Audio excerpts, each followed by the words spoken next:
on Inside Cricket, we give you regular updates on the game's popularity beyond the big test-playing nations. Well, people of China are slowly tuning into the glorious sound of leather on willow as the sport leaped for attention in the land of the Great Wall.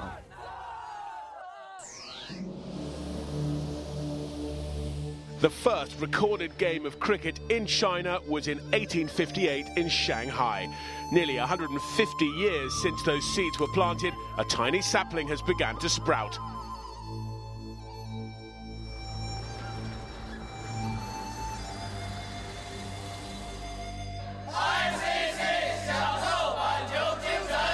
The national cricket tournament in Shenyang, China, was part of ICC's global Catch the Spirit campaign, and it was obvious the locals had caught the bug.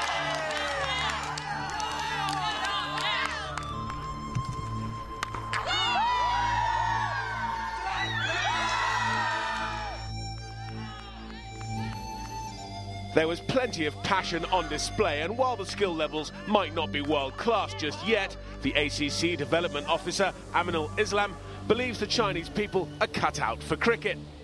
They're very quick learners, and their advantage is they all came from different sports, and they have got inbuilt the quality of hand-eye coordinations. So this is their plus point. So whatever we teach them, they learn it very fast. For them, it's a completely new sport, but they have embraced it so nicely, it's unbelievable. You know, they call it the noble game.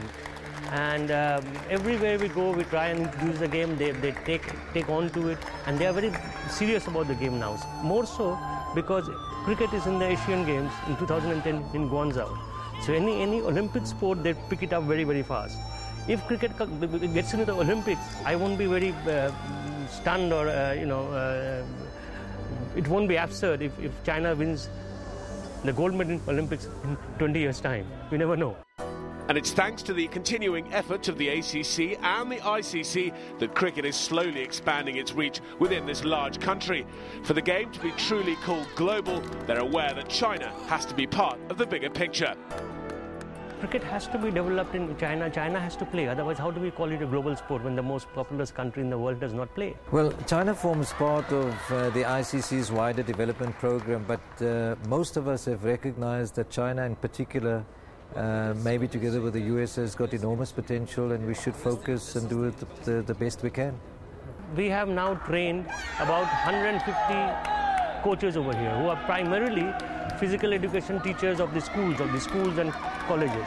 So 150 we have got level 1 accredited coaches. Then we give them funds, we give them equipment, we give them funds to carry on their cricketing activities. And you'll be surprised to know right now there are more than 100 schools in China playing cricket. There are, so many schools do not play cricket in some test playing countries.